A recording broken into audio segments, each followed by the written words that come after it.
India foundation के द्वारा एक जो सीरीज़ जिसके द्वारा समाज में, सरकार में विभिन्न स्तरों पर काम करने वाले लोगों से हम एक चर्चा की श्रृंखला चला रहे हैं, इसमें आज आपका स्वागत है। आज केवल भारत ही नहीं, पूरा विश्व कोरोना की महामारी के संकट से जूझ रहा है और भारत में विशेषकर इस संकट से लड़ने में समाज की एक भूमिका रही और एक तरीके से उसका नेतृत्व राष्ट्रीय स्वयंसेवक संघ ने किया। इस सारे संकट के समय संघ की भूमिका, समाज की भूमिका, सरकार की नीतियाँ, आने वाले समय में इन संकटों से हमें कैसे जूझना पड़ेगा, इन सारे विषयों पर चर्चा करने के लिए आज हमारे साथ राष्ट्रीय स्वयंसेवक संघ के सरकार्यवाह माननीय भैया जी जोशी उपस्थित है। आज हम उनसे चर्चा करेंगे।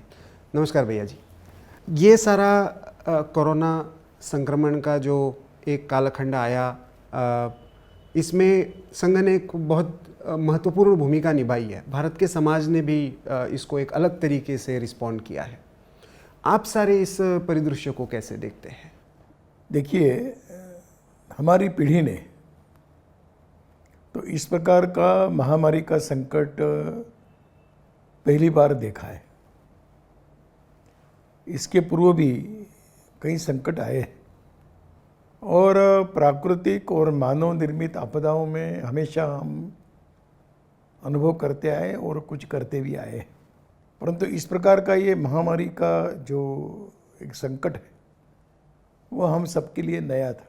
शुरू में हमारे लिए करणीय क्या है ये समझकर करने का आकलन करने में भी कुछ समय बीत गया, लेकिन हम सब जानते हैं कि संघ के स्वयंसेवकों का अपना एक स्वभाव है कि जैसी आपदा होगी उस आपदा को समझकर उसमें से रास्ता निकालते हुए और अपेक्षाओं को समझते हुए करने का काम हमेशा हम करते आए। और इसलिए यह एक शुरू में जब परिस्थिति निर्माण हुई और भारत सरकार ने एक लॉकडाउन करने का निर्णय किया, सब प्रकार के प्रतिबंध आए, तो उसके बाद जनजीवन थोड़ा अस्त व्यस्त हो गया। उसमें दो प्रकार की बातें सामने आई कि एक तो सब प्रकार के कामकाज बंद हुए और जो स्थायी रूप से नौकरी करने वाले थे उनके जीवन में तो तुरंत प्रश्न निर्माण नहीं हुए, लेकिन जो जिनका जीवन रोज की कमाई पर चलता है ऐसे बंधुओं के सामने जरूर जीवन मरण का प्रश्न निर्माण हुआ। और फिर इसको ध्यान में लेकर क्या करना चाहिए, तो दो बातें सामने आई कि बहुत बड़ा वर्ग अलग अलग स्थानों पर जो समाज के जो बाकी व्यवस्थाएं हैं, होटल्स है, उपहार गृह है, उस पर ही निर्भर रहता है। उनके लिए एक पहली समस्या थी कि उनके रोज़ की आवश्यकताएं कैसे पूरी होगी। तो इसको ध्यान में लेकर पहले उनके लिए सब प्रकार से भोजन कम से कम उपलब्ध हो जाए, इस नाते और कार्यकर्ताओं ने प्रयास प्रारंभ किए। दूसरा जो है संकट बाद में ध्यान में आया कि रोज़ की कमाई बंद होने के कारण एक आर्थिक जो संकट निर्माण हुआ, तो उस समय उनको कम से कम कुछ दिनों के लिए राहत मिले, इस नाते भोजन पैकेट के अलावा उनके लिए कम से कम एक महीने भर के लिए कुछ अनाज राशन उपलब्ध हो जाए। ये जब बात सामने आई तो देश भर के सभी जिलों में इस प्रकार की आवश्यकता ध्यान में आने के कारण तुरंत भोजन के पैकेट और जीवन आवश्यक वस्तुओं का एक उपलब्ध कराना, इस दिशा में और संघ के स्वयंसेवकों ने प्रयास शुरू किए। मैं समझता हूँ कि लगभग 2 लाख कार्यकर्ता, 2 लाख से भी अधिक कार्यकर्ता इसमें लगे हैं और 1 करोड़ परिवारों तक भिन्न भिन्न प्रकार की सामग्री पहुँचाने का काम किया है। तो एक शुरुआती दिनों में इस प्रकार की आवश्यकता थी। उसके बाद जो परिस्थितियाँ और बदलती गई और कुछ राज्यों से जो प्रवासी मजदूर हैं उनका भी जब जीवन के प्रति अस्थिरता का जो वातावरण निर्माण हुआ और उसमें अपने अपने गांव की ओर जाने की जो बात चली, उस समय प्रारंभिक अवस्था में शासन भी व्यवस्थाओं के बारे में सोच रहा था, परंतु व्यवस्था हो नहीं पाई थी और इसलिए लोगों ने जब पैदल चलना प्रारंभ किया तो एक बहुत दुखद परिस्थिति हम सबके सामने आ गई थी कि अपने निजी सामान को लेकर, बच्चों को लेकर, बड़े आयु के लोग, महिलाएं, और अपने गांव में पहुंचना है, अपने गांव के लोगों के बीच जाना है। तो इसी एक इच्छा को लेकर जब चल पड़े तो हमको लगा कि ये तो बहुत कठिन परिस्थिति निर्माण हो रही है और इसलिए जिन जिन रास्तों से ये जा रहे थे उन रास्तों पर और इनके लिए कुछ न कुछ व्यवस्थाएं खड़ी की जाए। इस नाते प्रवासी मजदूरों को स्थान स्थान पर भोजन मिले और उनकी जो आवश्यकताएं थीं, जैसे मध्य प्रदेश के बारे में मैं कह सकता हूं कि महाराष्ट्र से निकले हुए मजदूर मध्य प्रदेश में आते आते उनकी पाँव की चप्पलें भी सब टूट गई थी। तो बहुत बड़ी मात्रा में चप्पल वितरण का भी काम स्वयंसेवकों ने उस समय किया है। कई बीमार भी हो जाते थे तो चिकित्सकों की आवश्यकता रहती थी, तो केवल भोजन देना इतना ही नहीं, इनके लिए चिकित्सकों की व्यवस्था करना, दवाइयों की व्यवस्था करना, इस प्रकार का एक बड़ा काम चला। वो भी लगभग मैं समझता हूँ कि 30-40 दिन इस प्रकार का काम चला। बाद में शासन ने रेलवे की व्यवस्थाएं की तो मजदूर अपने अपने क्षेत्र में वाहनों से जाना प्रारंभ किया। तो इस प्रकार का एक सहयोग इसमें एक रहा। एक प्रकार का और एक सहयोग जो हमको लगा कि करने की आवश्यकता है कि शासन ने जब व्यवस्थाएं बनाना शुरू किया तो उसमें प्रवासी मजदूरों का पंजीकरण एक बहुत बड़ी एक समस्या थी। तो कई स्थानों पर संघ के स्वयंसेवक शासन के अधिकारियों से बातचीत करते हुए ऐसे प्रवासी मजदूरों का पंजीकरण करना और उसमें शासन का सहयोग करना, इस भूमिका से भी कई स्थानों पर काम में लगे और मैं समझता हूँ कि ये काम देश के अलग अलग स्थानों पर बड़ी मात्रा में हुआ है। और जब दिन आगे बढ़ते गए और समस्याएं और अलग अलग प्रकार का रूप लेने लगी, तब हमको लगा कि अब शासन की व्यवस्थाएं हम कितना भी कहें तो भी जब तक समाज का सहयोग नहीं मिलता है तब तक शासन की व्यवस्थाएं प्रभावी रूप से काम करना उनके लिए भी कठिन रहता है। ये ध्यान में लेकर स्थान स्थान के शासकीय व्यवस्थाओं से चर्चा करते हुए हम किस प्रकार के स्वयंसेवक मतलब वॉलंटियर्स के रूप में आपको किस काम के लिए उपलब्ध करा सकते हैं, इसकी चर्चा होती गई और स्थान स्थान पर जो बातें ध्यान में आई तो उसमें सब प्रकार का काम शुरू किया। एक बड़ा मुझे कहने में प्रसन्नता तो नहीं कहूँगा, परंतु हमारे कार्यकर्ताओं का एक साहस मैं कह सकता हूँ कि सब प्रकार का खतरा मोल लेते हुए और कोरोना ग्रस्त क्षेत्रों में, जिसको यहाँ पर बड़ा संक्रमित प्रभावी क्षेत्र माना गया, ऐसे क्षेत्रों में जाकर वहाँ के स्वास्थ्य कर्मियों को पूरा सहयोग करना, ये काम कई स्थानों पर और स्वयंसेवकों ने प्रारंभ किया। वो एक खतरा था, इन्हें भी ये भी रोग से संक्रमित हो सकते थे, परंतु किसी प्रकार का भी अपने स्वयं का विचार न करते हुए और इस आवश्यकता को ध्यान में लेकर और स्वयंसेवक उतरे और कोरोना परीक्षण करने के काम में वो सब पीपी वो सब वेश पहनकर थोड़ा ट्रेनिंग लेकर, और विशेषता में दिल्ली, मुंबई, पुणे ऐसे क्षेत्रों में तो मैं कहूँगा कि बहुत बड़ी मात्रा में इस क्षेत्र में कार्यकर्ताओं ने और उस बस्तियों में जाकर, सघन बस्तियों में जाकर परीक्षण करने में पूरा सहयोग और स्वयंसेवकों ने दिया है। तो एक बड़ी बात हो गई। मैं एक उदाहरण और देना चाहूँगा कि दिल्ली में अलग अलग प्रकार की हेल्पलाइंस बनाई थी।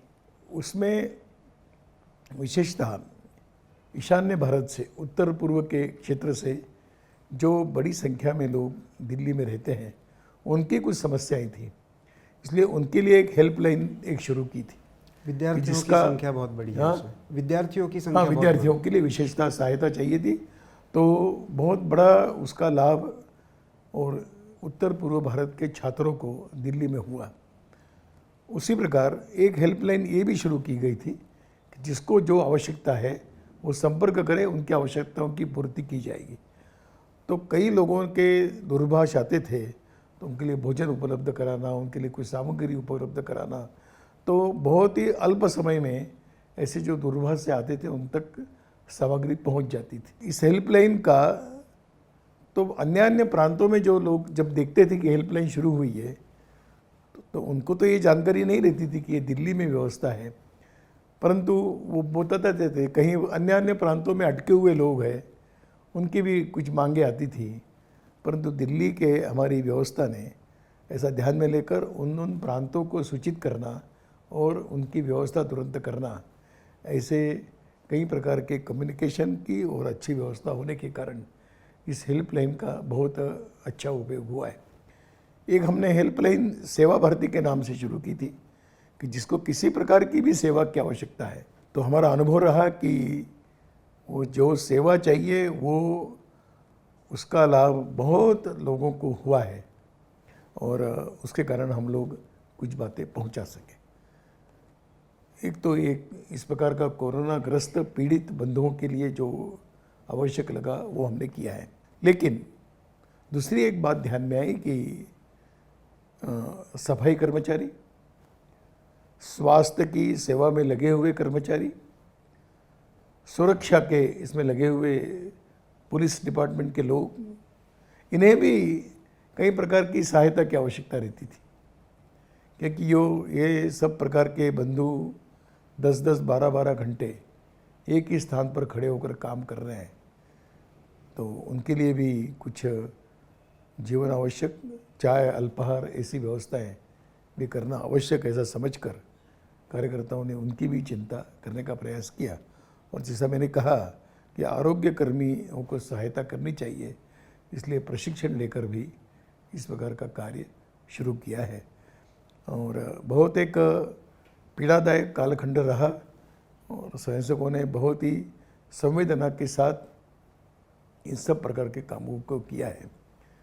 इस महामारी का एक पक्ष है कि इसमें सामने कोई शत्रु नहीं है, जो शत्रु है वो अदृश्य है और इसलिए उसकी कोई पूर्वानुमान हम नहीं कर सकते, और पूर्वानुमान न होने के कारण जो घटनाएं घटती गई उसको देखकर ही सब प्रकार की नीतियों में परिवर्तन करना पड़ता था, व्यवस्थाओं में परिवर्तन करना पड़ता था। तो एक बहुत बड़ा ये रहा। मैं एक बात और जोड़ना चाहूँगा कि इसमें समाज के भिन्न भिन्न प्रकार की जो धार्मिक संस्थाएं, उन्होंने हमको बहुत बड़ा सहयोग किया है। गुरुद्वारे हैं, जैन समाज की संस्थाएं हैं, लायंस क्लब, रोटरी क्लब, ऐसी संस्थाएं हैं कि जिन्होंने उनकी व्यवस्था में हमने पूरा सहयोग ऐसी संस्थाओं को किया है। तो मैंने बड़े नाम लिए, परंतु स्थान स्थान पर स्थानिक छोटी छोटी संस्थाएं वो भी हमारे साथ मिलकर इस प्रकार के काम में साधन जुटाने में उनकी बड़ी भूमिका रही। और मनुष्य शक्ति के द्वारा जो करना है उसमें हम लोगों ने, संघ के स्वयंसेवकों ने एक भूमिका का निर्वाह किया है। इतना मुझे लगता है कि संघ का इस कार्य के लिए जो रिस्पांस रहा, इसके भविष्य में आगे सामने रखकर भी कुछ हम विचार कर रहे हैं। जैसे आपने भी कहा कि नैसर्गिक आपदा है, तो संघ के स्वयंसेवकों ने पहले भी काम करते हुए लोगों ने देखा हुआ है, वहाँ पे पता होता है, एक प्रोटोकॉल है, एक डिज़ास्टर मैनेजमेंट की टीम वहाँ पे बनी होती है। लेकिन ये तो बड़ा मतलब जैसे आपने कहा अदृश्य शत्रु है और सारी स्थितियाँ नए नए तरीके की आ रही थी अनुभव। क्या ऐसी खासियत है, संघ ऐसा क्या ट्रेनिंग देता है कि स्वयंसेवक, मतलब कुछ उदाहरण मैंने भी कुछ स्टोरीज में कवर किए कि परिजन भी उन मृतकों के अंतिम संस्कार करने के लिए नहीं पहुंचे, लेकिन स्वयंसेवक वहाँ पे वो सारा प्रशासन के साथ सहयोग करते हुए, सिविल हॉस्पिटल्स के साथ सहयोग करते हुए वो सारा काम स्वयंसेवकों ने किया। क्या किस तरह का उनका ये ट्रेनिंग होता है कि ऐसी स्थिति में भी वो रिस्पॉन्ड कर जाते हैं? देखिए, हम आपदा प्रबंधन के हम तज्ञ नहीं हैं और इसलिए उस प्रकार का हमने कोई प्रशिक्षण तो नहीं दिया है, परंतु एक संघ में जो एक संस्कार मिलता है कि जब भी कुछ ऐसी आपदाएं आती है तो वो आपदाएं हमारी आपदाएं समझकर हमने अपनी सारी शक्ति लगानी चाहिए। इस प्रकार का विचार संगठन में हमेशा होता आया है और उसका ही परिणाम है कि स्वयंसेवक परिस्थिति को समझकर उसके अनुसार अपने आप को तैयार करते जाता है। हम कोई प्रशिक्षण नहीं देते, हम साधन भी कभी कभी नहीं दे पाते। साधन जुटाने का काम भी वो करता है, समाज के साथ पास जाता है और हमारी कोई केंद्रीय व्यवस्था नहीं है कि कोई आदेश निकालेगा, कोई व्यवस्थाएं बनाएगा, ऐसा नहीं है। लेकिन दृष्टिकोण ये है कि संकट है और हम चुपचाप उसके मुख्य साक्षी बनेंगे, ये कैसे चलेगा? जब हम कहते हैं कि सारा समाज अपना है तो स्वाभाविक रूप से ये क्रियाएं बिना किसी सूचना के, बिना किसी आदेश के होती है। और मैं इतने वर्षों के अनुभव के आधार पर कह सकता हूँ कि बिना प्रशिक्षण के प्रशिक्षित लोगों के समान हमारे स्वयंसेवक काम करते हैं। जैसे संघ की एक भूमिका रही है, आपने जैसे कहा कि इसमें समाज की भी भूमिका रही है। केवल धार्मिक संस्थाएं, मतलब गुरुद्वारा, डेरे, मंदिर, मठ, इन्होंने तो अपनी भूमिका निभाई है, लेकिन जब हम पूरे विश्व के रिस्पॉन्स से तुलना करते हैं तो भारत का रिस्पॉन्स बहुत अलग तरीके का रहा। मतलब जिन अंतर्राज्यीय मजदूरों की हमने बात की, प्रवासी मजदूर जिनको कहा गया, वो भी ऑफिशियल जो आंकड़ा है, जो जिसका रजिस्ट्रेशन हो, वो भी 70-80 लाख के आसपास का है। इतनी बड़ी संख्या में ये होना और समाज अपने परिवेश में जो भी ऐसा लग रहा है उसके लिए खड़ा हो जाना, उसकी मदद के लिए आ जाना, ये भारत की क्या मानसिकता है? किस कारण से भारत का ये रिस्पॉन्स औरों से अलग रहा? मैं समझता हूँ कि इसके थोड़ा मूल में जाना पड़ेगा, भारत के स्वभाव के बारे में। मूल में ये भाव यहाँ पर विकसित होता है कि मैं समाज का एक अंग हूँ। ये हिंदू चिंतन में, भारतीय संस्कृति में ये स्वाभाविक रूप से आता है और इसलिए एक कोई कठिनाई देखता है तो सामान्य व्यक्ति भी खड़ा हो जाता है। और कभी कभी तो हम अनुभव करते हैं कि अपने स्वयं की समस्याओं की ओर अनदेखी करते हुए दूसरों की समस्याओं में सहायता करने के लिए जाता है। ये भारत के स्वभाव में है, परंपराओं से संस्कारों के रूप में आया है। हाँ, उसकी शक्ति कम होगी, उसका नियोजन में कुछ अभाव होगा, परंतु भावनाएं इतनी सशक्त रहती है कि न उसमें नियोजन का अभाव खलता है, न कोई साधनों का अभाव कष्ट देता है। लोग तुरंत जो अपने पास से लेकर करना शुरू कर देते हैं और इसलिए मैं कहता हूँ कि इतना भीषण एक महामारी का संकट, कोई भी एक व्यवस्था से इसका समाधान होना ये असंभव है। परिपूर्णता आना ये और असंभव है और इसलिए एक हृदय की एक भावना ऐसी रहती है कि तुरंत हमें कुछ करना चाहिए। तो ये जो संस्कार हिंदू समाज के अंदर है, उस कारण मैं देख रहा हूँ कि इस कालखंड में शायद ही कोई सामाजिक संस्था ऐसी होगी वो चुपचाप बैठी है। शायद ही कोई मंदिर ऐसा होगा जिसने कुछ नहीं किया है। शायद ही कोई एक समाज का वर्ग होगा कि जो इसमें सहभागी नहीं हुआ। इसमें पढ़े लिखे लोग आ गए तो इसमें अनपढ़ लोग भी खड़े हुए, धनवान खड़े हुए तो गरीब से गरीब भी व्यक्ति इसमें सहायता करने के लिए आगे आया है। तो ये किसी एक व्यवस्था के कारण नहीं होता है, एक परंपरा बड़ी प्रभावी रहती है। तो इस परंपराओं के कारण यहाँ का जनसामान्य भी इस अवसरों पर तुरंत सक्रिय हो ही जाता है। हाँ, उसकी क्षमता कम रहती है, उसका दृष्टिकोण थोड़ा अलग अलग रह सकता है, परंतु भावना जो हम देखेंगे तो बहुत श्रेष्ठ भावना का दर्शन इसे समय पर होता है। कोरोनाग्रस्त लोगों को और उसमें जब मृत हो जाते हैं तो वास्तविक बहुत ही कठिनाई लगती है लोगों को कि कैसे हम उनको स्पर्श करेंगे। वो तो चले गए, हमारे जीवन में संकट आएगा, ऐसा विचार मन में आता है और मैं इसको बिल्कुल अस्वाभाविक नहीं मानता हूँ किसी के भी जीवन में प्रसंग आएंगे। और ऐसे अवसरों पर जब संघ के स्वयंसेवक भी सब निकले, चलो हमको कर रहा है, सुरक्षा की जितने इंतजाम करने आवश्यक है व्यवस्थाएं की है, और आवश्यक जितनी उसकी चिंता करना है करके, शासन के जो बताए हुए जो मार्गदर्शक तत्व है, मार्गदर्शक बातें हैं, उनको ध्यान में लेकर स्वयंसेवक गए, स्मशान में गए, अंतिम संस्कारों में गए, निकट के परिवारों को, लोगों को, हमारे कार्यकर्ताओं के जाने के कारण एक थोड़ा साहस भी मिला है। उन्होंने अनदेखी की, परिवार के लोग आगे नहीं आए, वो मैं उनके मन की भावनाएं हम लोग समझनी चाहिए। लेकिन पीड़ा तो है, व्यवहार में पीड़ा को प्रकट करने में कभी कभी कुछ कमी रही होगी, परंतु मुझे लगता है कि ऐसे अवसरों में उनकी भावनाओं को समझकर जो जो करना चाहिए वो करते। और इसलिए स्मशान में भी गए, अंतिम संस्कार करने में भी संघ के स्वयंसेवक आगे रहे। परंतु मैं मानता हूँ कि समाज की युवा शक्ति भी इस समय बहुत अलग अलग ढंग से सामने आई है। तो थोड़ा आत्म केंद्रितता से बाहर समाज ऐसे अवसरों पर आता है, स्वभाव में एकदम नहीं है परंतु आता है। और दूसरी एक बात मैं कहना चाहूँगा कि भारत के संदर्भ में विकेंद्रित व्यवस्थाएं अलग अलग प्रकार की समाज की रही है।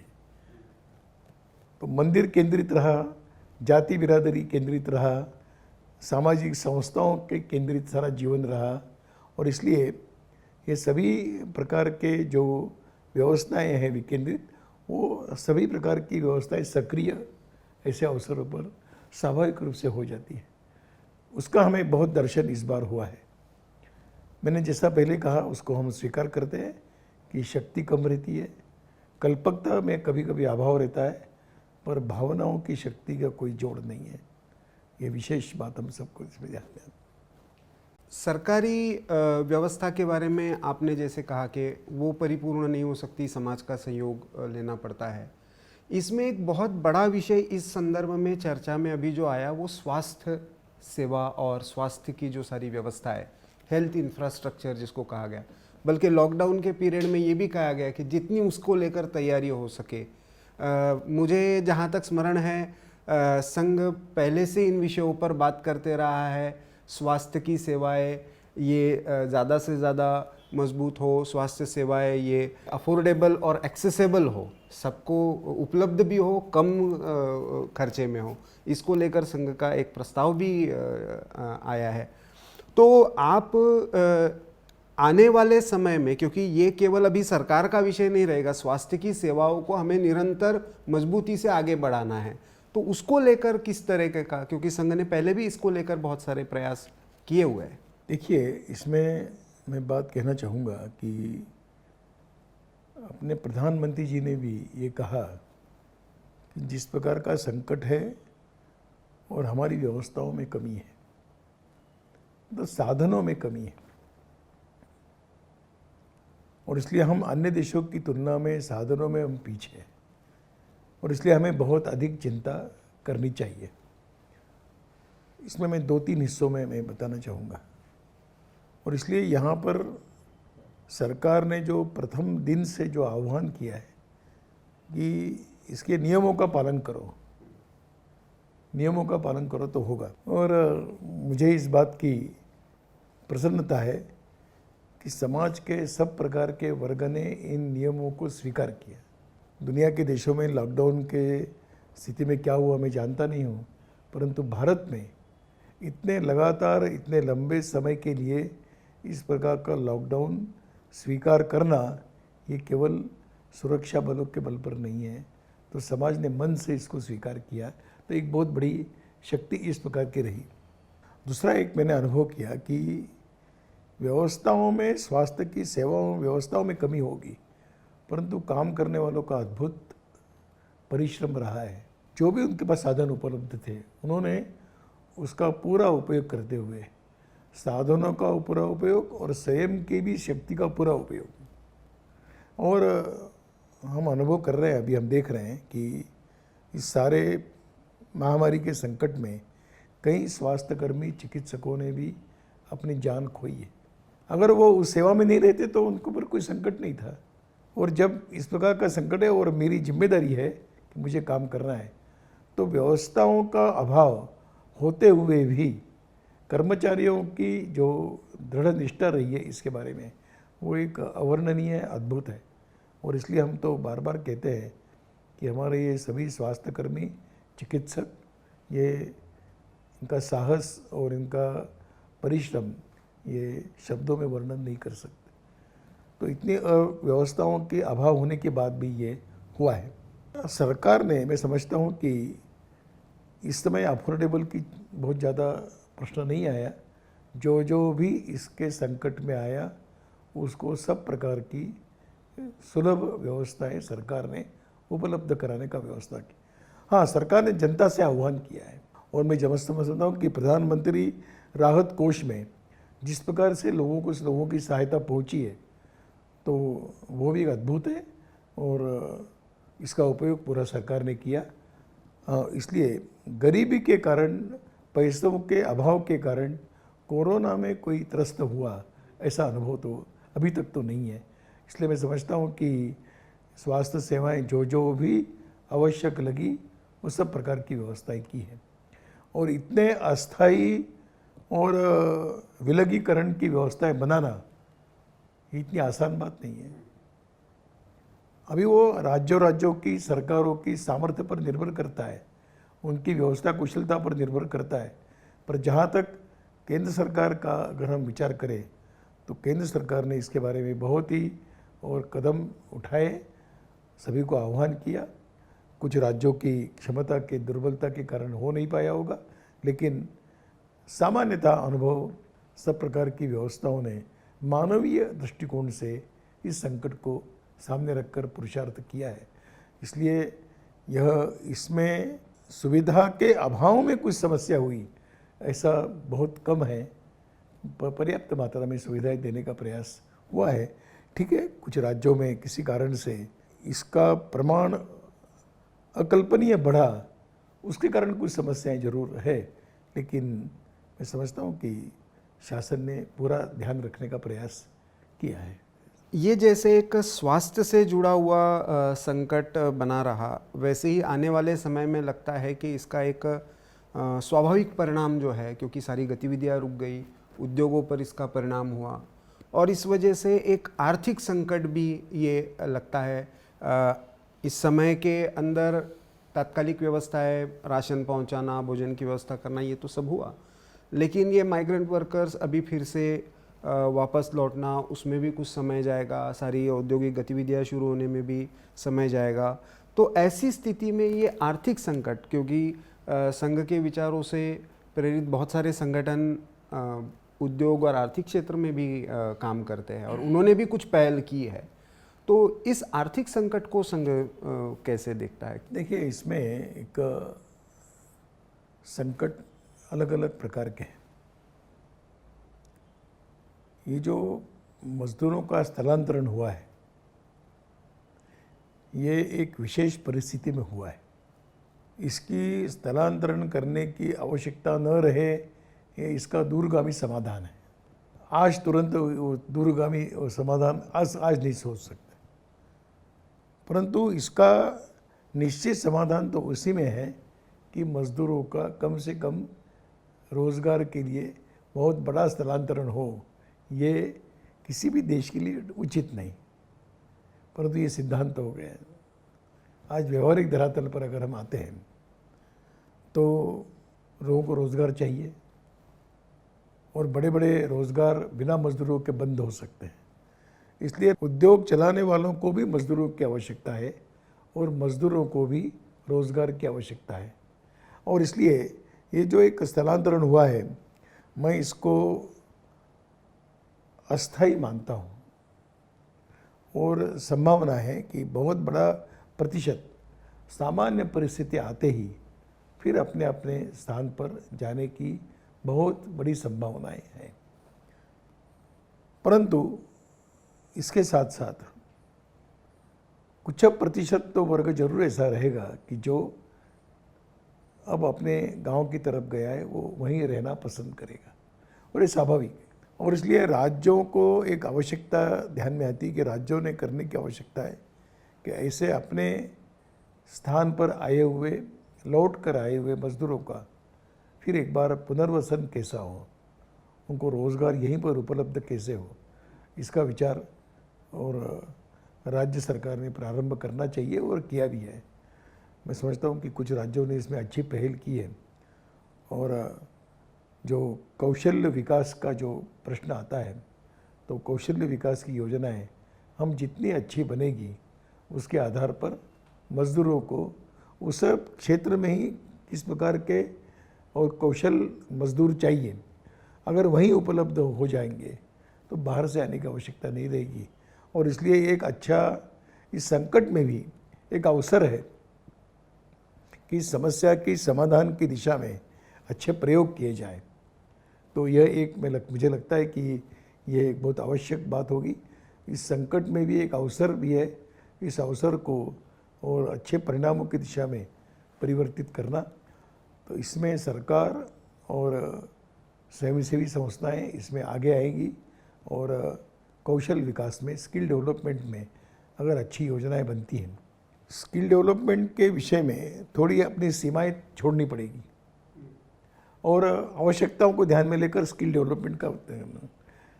और ऐसा जब संकट आता है तो कोई एक स्टैंडर्ड फॉर्मेट बनना मुश्किल है, इसलिए स्टैंडर्ड फॉर्मेट की आवश्यकता नहीं, स्थान स्थान का सर्वे अध्ययन करते हुए वो करने की आवश्यकता रहेगी।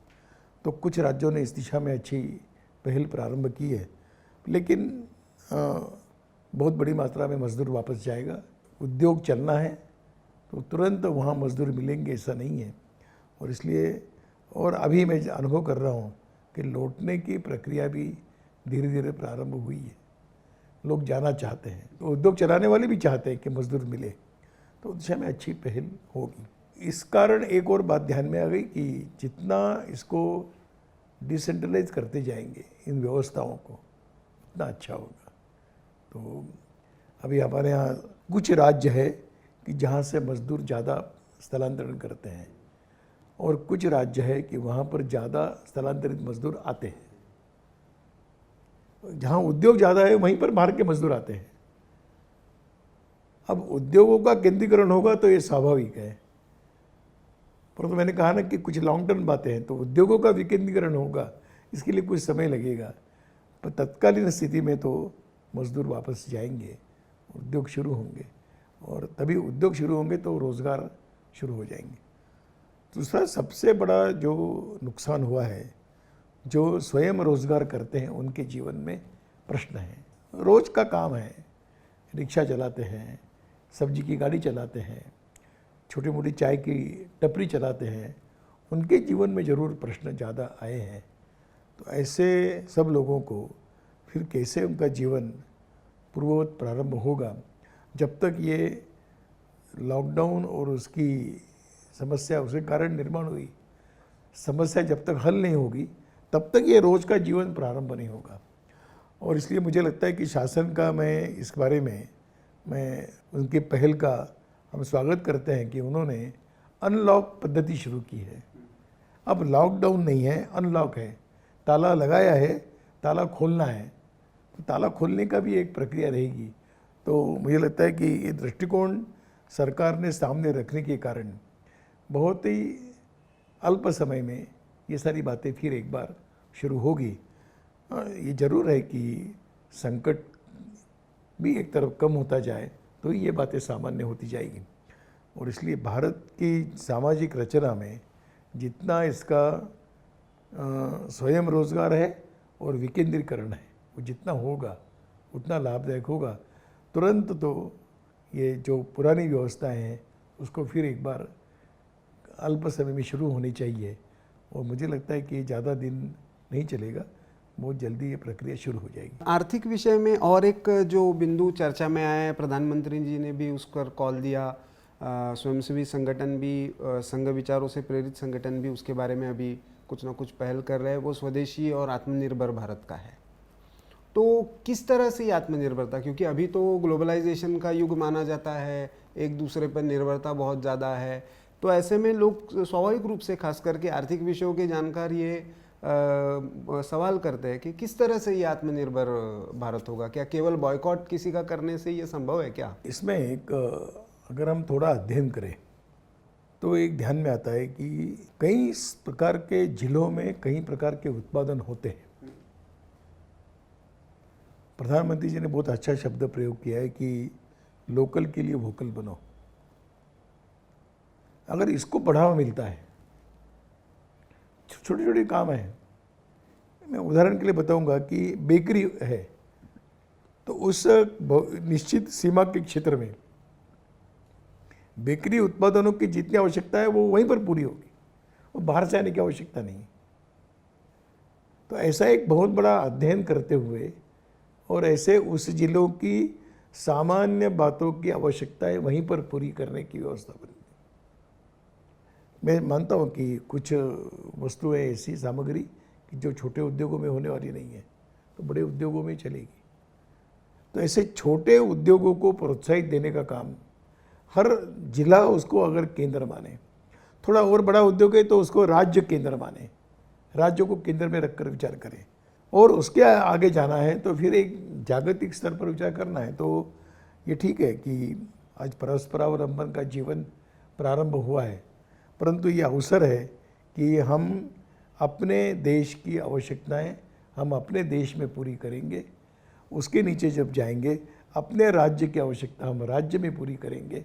उसके नीचे जाएंगे तो अपने ज़िले की आवश्यकता हम जिला पूरा करेगा। तो ये जिला जो है, ये जिला इकाई को इस समय और इस आत्मनिर्भर भारत की दिशा में अगर जाना है तो हमको जिला केंद्र उसको थोड़ा सा जिले को एक इकाई मानकर उसको और अधिक प्रकार से विकसित करने की आवश्यकता रहेगी। अब इसमें ये जरूर है कि मैंने कहा कि कुछ बड़े उद्योग है कि जो उसके लिए राज्य भी केंद्र नहीं बन सकता है, उसके लिए देश भर का विचार होता है, ऐसे रहेंगे। पर बहुत बड़ा उद्योग जगत ये विकेंद्रित हो सकता है, उस प्रांत की उस जिले की आवश्यकताएं वहीं पर पूरी हो, इस दिशा में हमको पहल करनी पड़ेगी, ऐसा एक मुझे लगता है। दूसरा है कि इस घटना के कारण एक स्वदेशी का भाव विकसित हुआ है और एक विचार धीरे धीरे प्रसूत भी हो रहा है कि हम यथासंभव देश आत्मनिर्भर बनेगा तो हमारी आवश्यकताएं यहाँ पूरी होगी। हमारी आवश्यकताएं थोड़ी कम ज़्यादा गुणवत्ता की होगी तो भी हम उसको स्वीकार करेंगे। इस प्रकार का मानस बन रहा है, बनने की दिशा में चला है। इसको और अधिक प्रोत्साहित करने की आवश्यकता रहेगी। बहुत बार क्वालिटी पर आकर गाड़ी रुक जाती है, परंतु अगर ये समाज ने, करोड़ों के समाज ने अगर ये स्वीकार कर लिया कि गुणवत्ता में थोड़ी कमी होगी परंतु अपना है, हमारा है, तो फिर आत्मनिर्भर भारत की दिशा में बहुत अच्छी बातें आ सकती हैं। और इसलिए ये अपने आप में बड़ी बात होगी कि जो अपने देश के महापुरुषों का सपना रहा है कि देश अपने पैरों पर खड़ा रहे। दूसरों के गुणगान करने से हम कभी बड़े नहीं हुए हैं, दूसरों की नकल करने से भी हम बड़े नहीं हुए।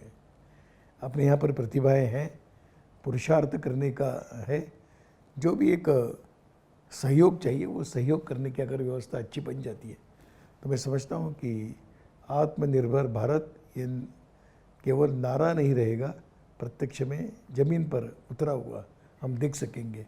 और उसके लिए जो और अधिक नियोजन चाहिए वो हो जाए, बस यही अपेक्षा करते हैं। इसका आपने एक बहुत सकारात्मक पहलू रखा, लेकिन सामान्यतः समाज में जब इसका ये जाता है और आजकल जैसे सोशल मीडिया में खास करके जो चर्चाएं चलती है तो इसका नकारात्मक पहलू आता है कि और ख़ास करके अभी जो सीमा पर जिस तरह का माहौल है उसको लेकर बॉयकॉट चाइनीज़ प्रोडक्ट और इस लाइन पर ही सारी चर्चा होती है। तो आप इसको कैसे?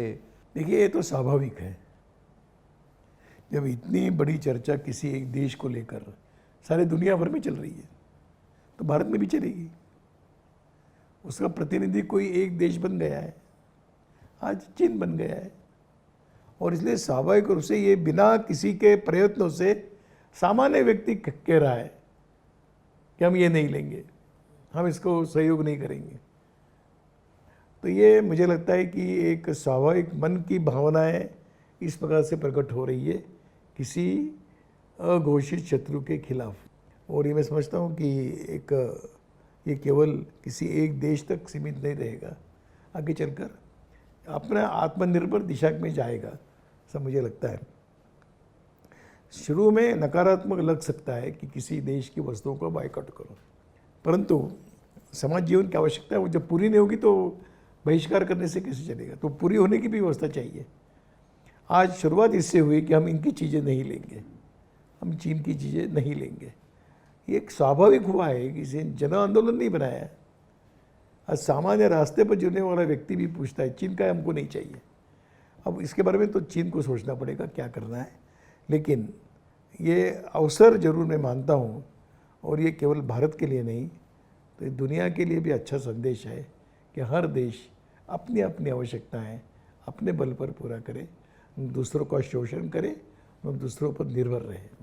इसी से जुड़ा हुआ जो मुद्दा अभी चर्चा में है कि सीमा पर एक संकट लगता है, लेकिन सरकार ने, हमारी आर्म फोर्सेस ने उसको एक तरीके से डील किया है। परंपरा से ये मामले हर बार आते थे, किस तरह से अभी इस बार आप परिवर्तन उसमें देखते हैं, और संघ इस सारे मामले को कैसे देखता है? जो राष्ट्रीय सुरक्षा और सीमा सुरक्षा, सीमा का इंफ्रास्ट्रक्चर, इसमें भी बहुत सारे परिवर्तन हुए हैं सीमावर्ती क्षेत्र में। वास्तव में ये विषय तो हमारे सोचने के बाहर का है, क्योंकि इसमें सुरक्षा बल, सरकार, नीतियाँ बनती है, उसके ऊपर चलेगा।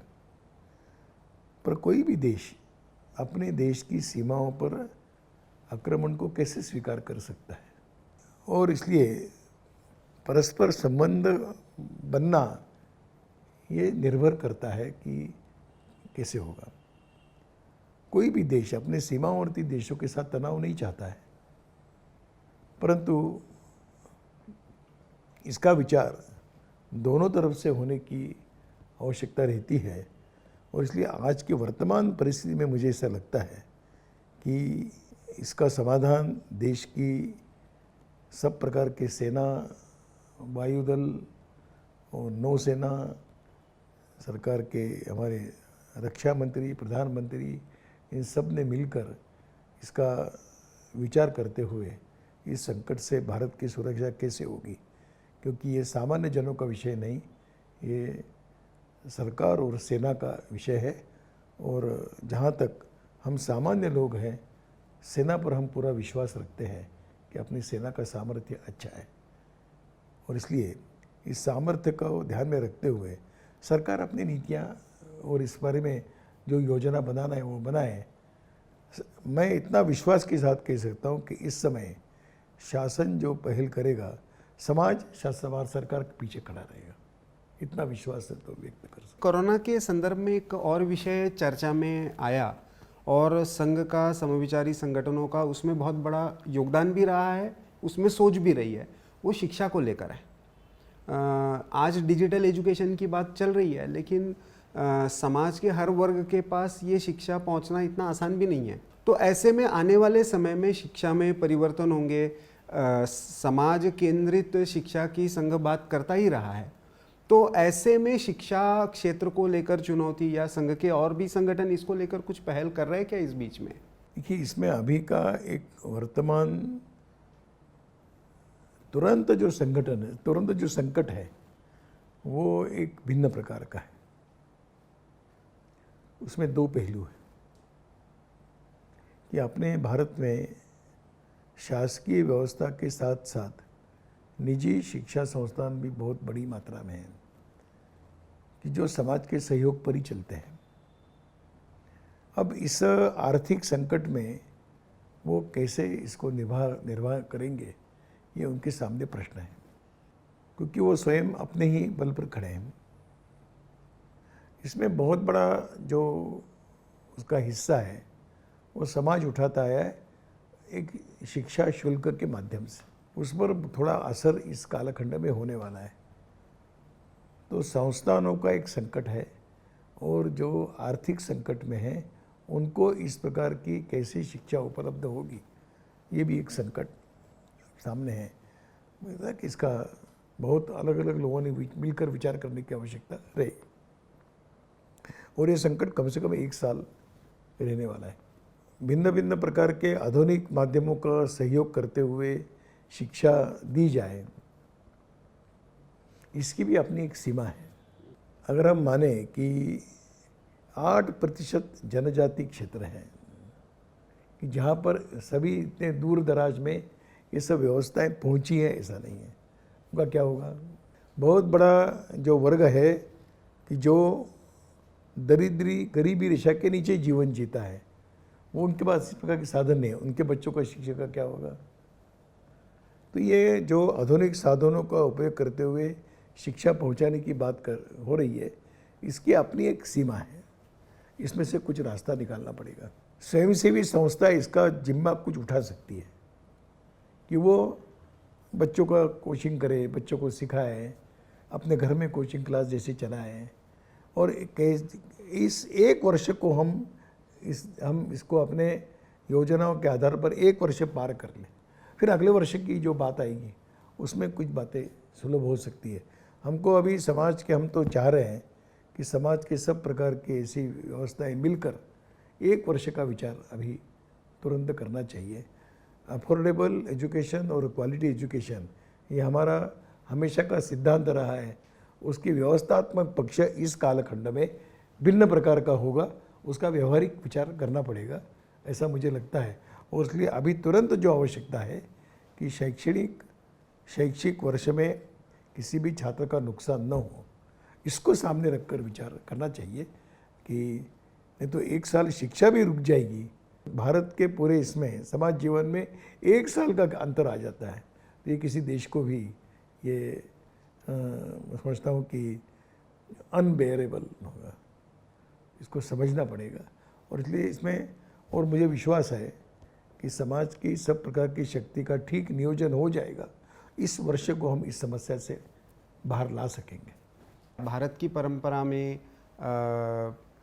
मेले है, यात्राएं है, इनका एक बड़ा महत्व है। लोग इकट्ठा आते ही है। कोरोना के संकट में इस पर बंधन थे, जैसे अभी हमने जगन्नाथ यात्रा में एक अनुभव किया, कोर्ट की परमिशन से पूरी भी हुई।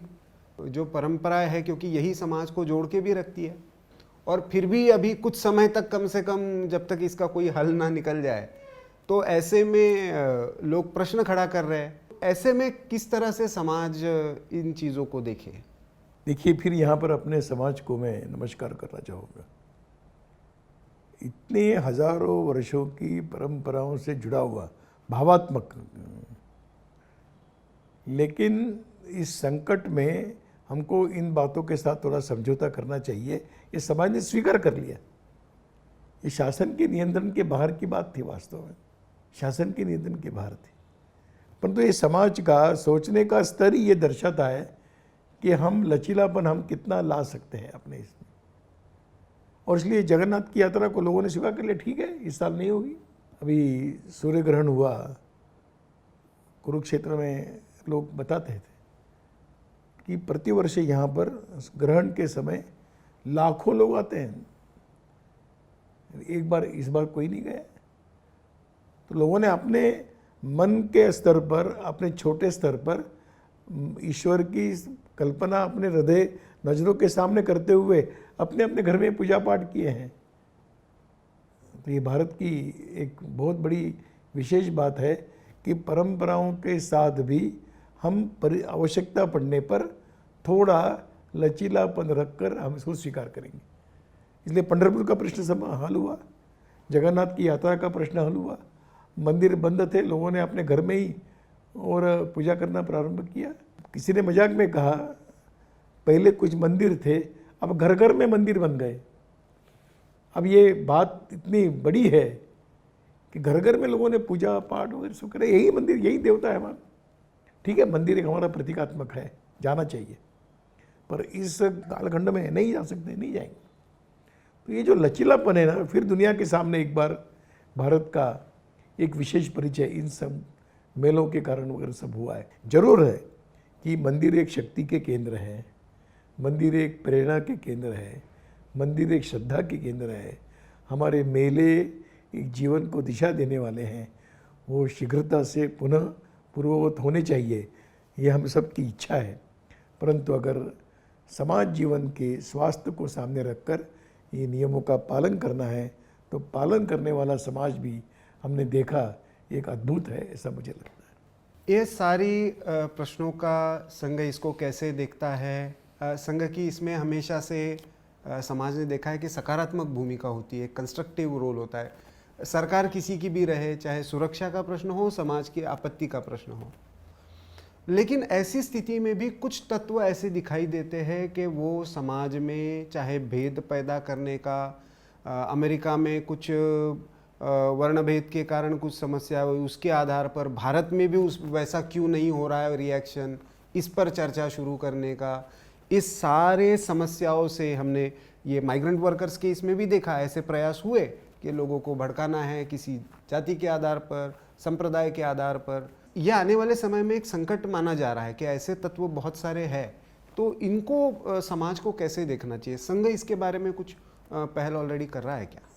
इतने वर्षों का अपना अनुभव है कि कुछ असामाजिक अराष्ट्रीय शक्तियाँ ऐसे अवसरों का लाभ उठाकर समाज व्यवस्था को और देश को दुर्बल करने का षड्यंत्र करती आई है। इस कालखंड में भी ये होना कोई असंभव नहीं है, परंतु अब संघ भी इतना बड़ा हुआ है, संघ की शक्ति भी कुछ बड़ी है, उसके आधार पर समाज जागरण करते हुए ऐसी ताकतों के संदर्भ में हम जागरण करने की दिशा में हम प्रयास कर सकते हैं, करेंगे। मुझे विश्वास है कि अपने यहाँ की जो सामाजिक जाति बिरादरी की जो व्यवस्थाएं हैं, साधु संतों की व्यवस्थाएं हैं, और इतने वर्षों का संघ का भी एक तप है, उसका पूरा उपयोग करते हुए इन षड्यंत्रों को हम कितना निष्प्रभ कर सकते हैं, करने की कोशिश होगी।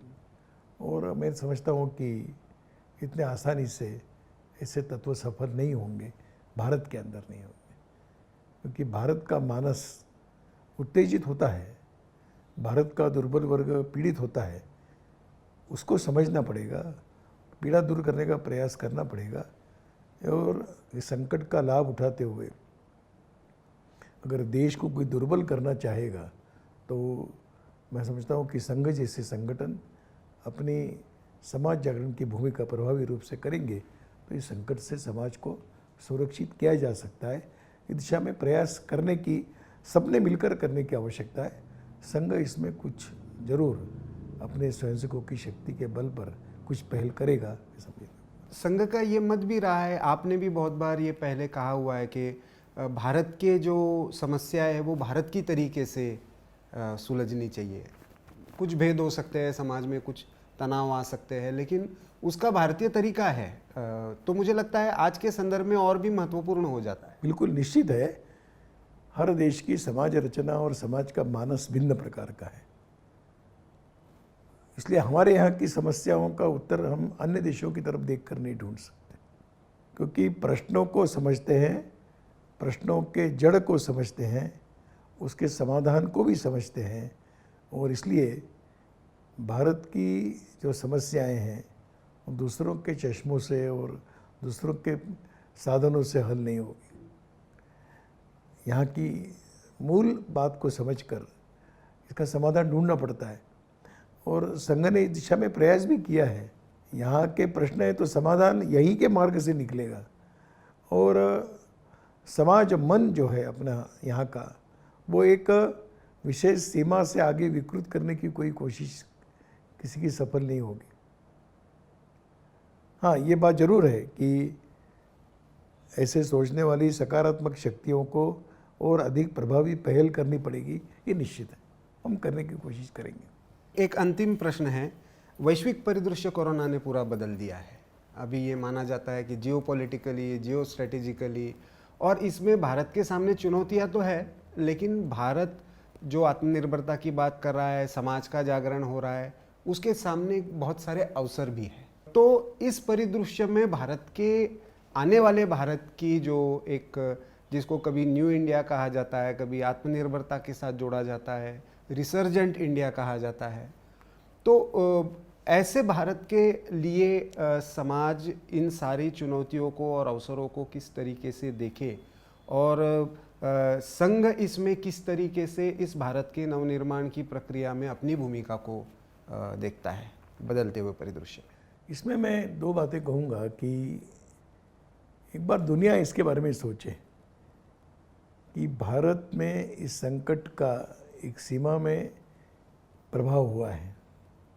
तो यहाँ की समाज व्यवस्था की कुछ विशेषता है, कुछ संस्कृति है, कुछ परंपराओं की विशेषता है, कुछ प्रकृति की ओर देखने की हमारी दृष्टि की कुछ विशेषता है। अन्यथा इतनी व्यवस्थाओं में कमजोरी होने के बाद भी दुनिया के जो अन्य देश इस संकट में से जिस प्रकार से जा रहे हैं उस तुलना में भारत सुरक्षित है। ये तो विश्व के अध्ययन का विषय बनना चाहिए कि भारत सुरक्षित कैसे रहा है। तो जरूर यहाँ की सोच में, यहाँ के चिंतन में, यहाँ के व्यवहार में, यहाँ की परंपराओं में कुछ विशेष बातें हैं। आवश्यकता है कि भारत भी इसको समझे, भारत के लोग भी इसको समझे और अपनी परंपराओं को भी बनाए रखें। फिर वो पर्यावरण की दृष्टि होगी, वो प्रकृति की ओर देखने की दृष्टि होगी, वो जनमानस की ओर देखने की दृष्टि होगी, परस्पर व्यवहार की जो दृष्टि होगी वो भारत की अपनी विशेष है। और मैं समझता हूँ कि ऐसे संकटों पर वो सहज रूप से सामने आई है, सहज रूप से सामने आई है। तो हमारी की जीवन शैली है, उस जीवन शैली का भी कुछ परिणाम है। और मैं समझता हूँ कि दुनिया भी इसके बारे में सोचेगी कि भारत की क्या विशेषताएं हैं कि जिसके कारण इस सारे संकट में इतना बड़ा 135 करोड़ का देश और दुनिया के अन्य छोटे छोटे देशों की तुलना में हम बहुत सुरक्षित हैं। ये सबके लिए सोचने का विषय है और मुझे लगता है कि उसका संबंध जीवन शैली से जुड़ा हुआ है, हमारे यहाँ की कई प्रकार की व्यवस्थाओं से जुड़ा हुआ है। और समाधान की दिशा में अगर हम सोचेंगे तो भारत का आयुर्वेद, भारत का योग इसमें बहुत बड़ी भूमिका निर्वहन कर सकता है। प्रयास चल रहे हैं, उन प्रयासों को विश्व स्तर पर भी लोग स्वीकार करें, ऐसी अपेक्षा हम करेंगे, सबके लगता है। जैसे कि हमने देखा कोरोना संकट, उसका सारा परिदृश्य, संघ की भूमिका, समाज के सामने आने वाली चुनौतियाँ और उसमें भारत की विशेषता के साथ हम इस परिदृश्य में किस तरीके से एक नए अवसरों के साथ आने वाले समय में उभर कर आ सकते हैं, इसमें संघ की सोच को लेकर माननीय भैयाजी जोशी ने स्पष्टता के साथ हम सबसे चर्चा की। भैया जी आपको बहुत बहुत धन्यवाद। सबको नमस्कार।